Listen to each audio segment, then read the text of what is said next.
নমস্কার, BTV Tripura first take নিউজে আপনাদের স্বাগত। সঙ্গে রয়েছে আমি শুভস্মিতা। চলে যাচ্ছি বিস্তারিত খবরে। রবিবার ছিল ভারত কেশরী শ্যামাপ্রসাদ মুখার্জির আত্মবলিদান দিবস। আর এই উপলক্ষে ভারত কেশরীকে শ্রদ্ধা জানানোর পাশাপাশি রাজ্যব্যাপী নানা অনুষ্ঠান পালন করল ভারতীয় জনতা পার্টি দল। এদিন সদর কার্যালয়ে আয়োজিত মূল অনুষ্ঠানে উপস্থিত ছিলেন প্রদেশ সভাপতি রাজীব ভট্টাচার্য। ভারত কেশরী ডক্টর শ্যামাপ্রসাদ মুখার্জির বলিদান দিবস উপলক্ষে 18 সূর্যমণি নগরের কার্যকর্তাদের উদ্যোগে উদয়স্থ নামক জনকল্যাণ পদযাত্রার আয়োজন করা হয়। রবিবার আয়োজিত এই পদযাত্রায় উপস্থিত ছিলেন এলাকার বিধায়ক তথা বিধানসভার উপাধ্যক্ষ রামপ্রসাদ পাল। বিশ্ব অলিম্পিক দিবস উপলক্ষে রবিবার ত্রিপুরা অলিম্পিক অ্যাসোসিয়েশনের উদ্যোগে এক র্যালি বের করা হয়েছিল। এদিনের র্যালিটি রবীন্দ্র শতবার্ষিকী ভবনের সম্মুখ থেকে বের হয়ে আগরতলা শহরের বিভিন্ন পথ পরিক্রমা করে।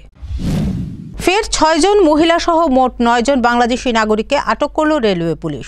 জানা গেছে, শনিবার রাতে আগরতলা রেলওয়ে স্টেশন থেকে তাদের গ্রেফতার করা হয়। মুখ্যমন্ত্রীর পক্ষ থেকে রবিবার বাংলাদেশের প্রধানমন্ত্রী শেখ হাসিনার জন্য পাঠানো হলো ত্রিপুরা কুইন আনারস। রবিবার আখাউড়া সীমান্ত পথ দিয়ে আনারস পাঠানোর মধ্য দিয়ে বাংলাদেশ ও ত্রিপুরার সৌহার্দ্যপূর্ণ বন্ধুত্ব আবারও সামনে উঠে এলো। রবিবার আগরতলা প্রেস ক্লাবে বার্ষিক সভার আয়োজন করেছিল publishers and book sellers association. এদিনের সভায় সাংগঠনিক ও বিভিন্ন বিষয় নিয়ে আলোচনা করা হয়। রবিবার সকালে মনু নদী থেকে এক অজ্ঞাত পরিচয় ব্যক্তির মৃতদেহ উদ্ধারের ঘটনায় তীব্র চাঞ্চল্য সৃষ্টি হয়েছে। ঘটনা কৈলাসহর কাউলিপুরা 5 নং ওয়ার্ড এলাকায়। সারা রাজ্যের সাথে রবিবারও খোয়াইতে যথাযোগ্য মর্যাদায় পালিত হলো ভারত কেশরী ডক্টর শ্যামাপ্রসাদ মুখার্জির বলিদান দিবস। এই অনুষ্ঠানকে ঘিরে কার্যকর্তাদের মধ্যে ব্যাপক উৎসাহ উদ্দীপনা পরিলক্ষিত হয়। 13 প্রতাপগড় মণ্ডলের উদ্যোগে রবিবার লোকসভা ফলাফল নিয়ে এক বিজয় মিছিল করা হয়। এই বিজয় মিছিলে উপস্থিত ছিলেন প্রদেশ সভাপতি রাজীব ভট্টাচার্য।